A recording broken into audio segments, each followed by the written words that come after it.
تو صحابہ کی حالت یہ تھی کہ وہ گناہ کو, حضرت عبداللہ بن عباس کہتے ہیں ہم نبی کے دور میں کوئی کسی سے گناہ ہو جاتا نا تو ہمیں ایسا لگتا تھا جیسے کوئی پہاڑ ہے ہمارے اوپر گرنے والا ہے, ایسا اللہ کا خوف ہوتا تھا.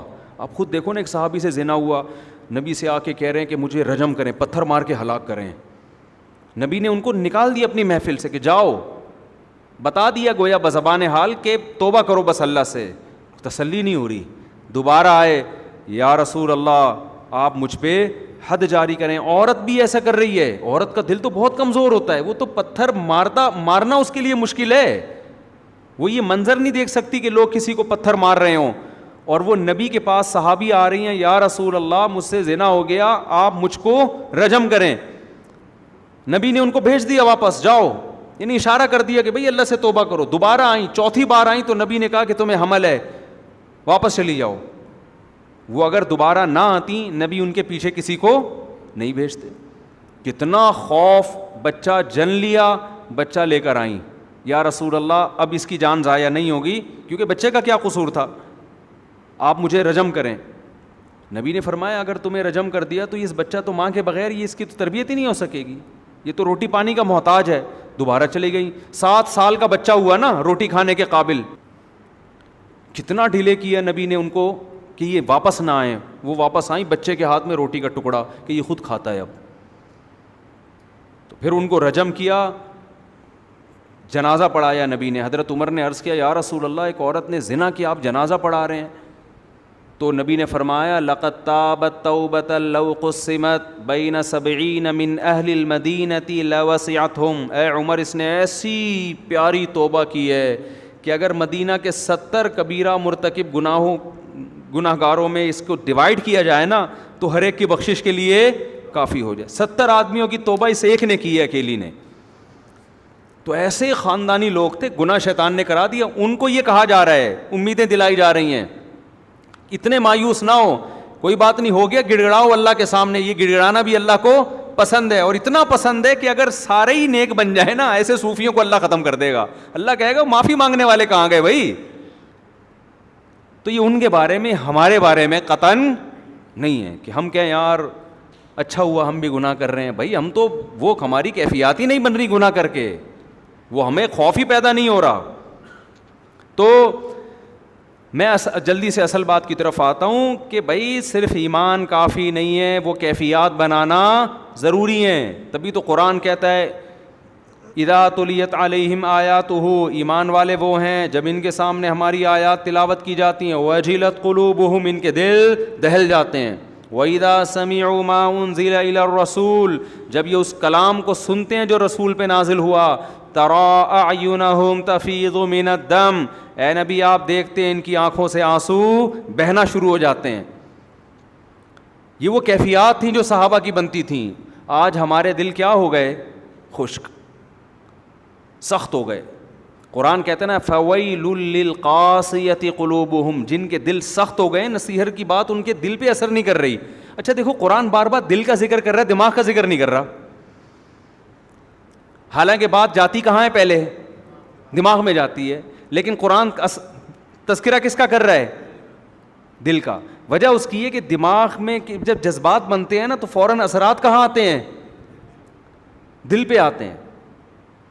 آپ کی بیوی آپ سے کہے نا مجھے آپ سے محبت ہے, آپ کو اگر بیوی سے عشق ہوگا ایک دم آپ کے دل کی دھڑکن, کوئی اجنبی لڑکی آپ سے اگر کہے کہ مجھے آپ سے بہت محبت ہے, کسی کنوارے چھڑے چھاٹ سے کہے, دل ایک دم کنٹرول سے باہر ہو جائے گا نا, یوں یوں یوں جا رہا ہے, اس کو قابو میں رکھنا مشکل ہو جائے گا, اٹیک نہ ہو جائے, اچھل اچھل کے آئے گا.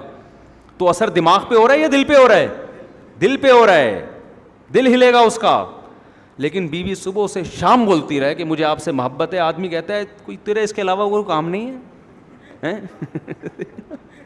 وجہ کیا ہے, وہ جذبات کیا ہو گئے, ختم. تو دماغ تو ہلے گا, دل پہ اتنا سا بھی اثر نہیں ہو, اور اگر ہوگا بھی تو الٹا ہوگا, یعنی الٹا اثر. جیسے کوئی خاتون شادی سے پہلے کہہ دیتی نا آئی ہیٹ یو, تو وہ والا اثر ہوگا, اس میں جو دل ہلتا نا یہ والا ہلنا شروع ہو جائے گا, اس طرح کا دل ہلتا ہے.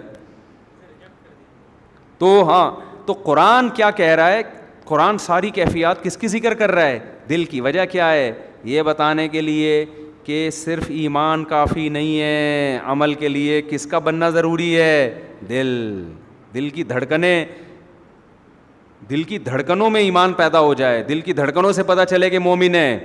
اب سوال وہی میں جلدی سے جواب دے دیتا ہوں، بہت سوال کر لیے کہ یہ کیفیات پیدا کرنا ضروری ہے، یہ نہیں تو پتہ چل گیا نا۔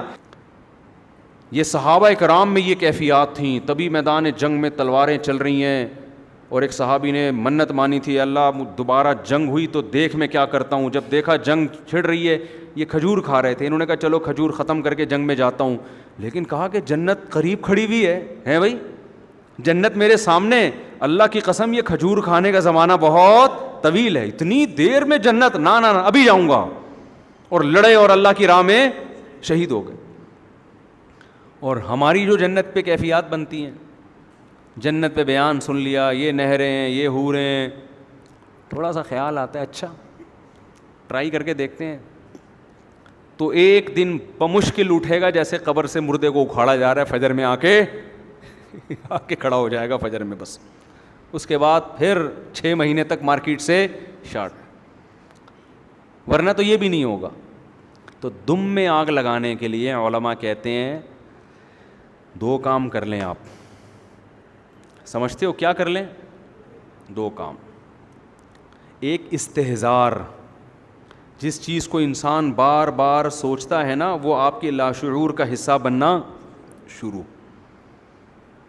وہی مثال دیتا ہوں، آپ کھڑے ہوں اور وہی گٹر کھلا ہوا ہے، لوگ کہہ رہے ہیں نہیں جاؤ، آپ وہاں کھڑے ہو کر تھوڑی دیر سوچیں، بیٹا ذرا سوچ لے، اگر گیا اور پاؤں اندر آیا تو تھوڑا سا کوئی یوٹیوب پہ ویڈیو لگا کے گٹر میں گرتے ہوئے لوگوں کی دیکھ لے، تو دیکھ نہیں سکتا، سوچ تھوڑی دیر۔ جب بہت زیادہ سوچیں گے نا، آہستہ آہستہ آپ کی وہ کیفیات بننا شروع، آپ کے دل میں خوف پیدا ہونا شروع۔ آپ ماشاءاللہ 130 کلو کے ہو گئے، گول ہو گئے، اب آپ لمبائی چوڑائی آپ کی کیا ہو گئی؟ برابر۔ مٹھائی کے لڈو آپ کے سامنے رسگلے پڑے ہوئے ہیں، کسی نے کہا یہ رسگلے، دوسرے نے کہا بھائی تو اپنا موٹاپا دیکھ، شوگر ہو سکتی ہے، بلڈ پریشر ہو سکتا ہے، آپ نے کہا بے یار وہ دیکھا جائے گا، ابھی تو کھاؤ، لیکن کھانے سے پہلے استحضار کریں آپ۔ 2-4 اپنے پرانے دوستوں کو ہسپتالوں میں دیکھیں جا کے، یا تصور کریں یار اس دن فلاں کا انتقال ہوا تھا، ایسے یوں پڑا ہوا تھا، ہیں بھائی تختے پہ، ایسے ہی ہوگا نا،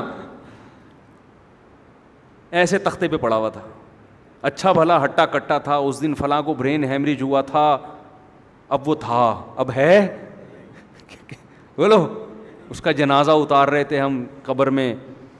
جب یہ سوچنا شروع کریں گے نا، تو وہ لڈو میں آپ کو وہ لڈو زہر لگنا شروع ہو جائیں گے، آپ کو اس میں سانپ کے پھن نظر آئیں گے، سمجھ رہے ہو کہ نہیں سمجھ رہے؟ سانپ کے پھن نظر آئیں گے اس کے اندر، آپ اگر جتنا سوچو گے اتنا وہ زہر لگے گا، آپ کو اتنا زہر لگے گا۔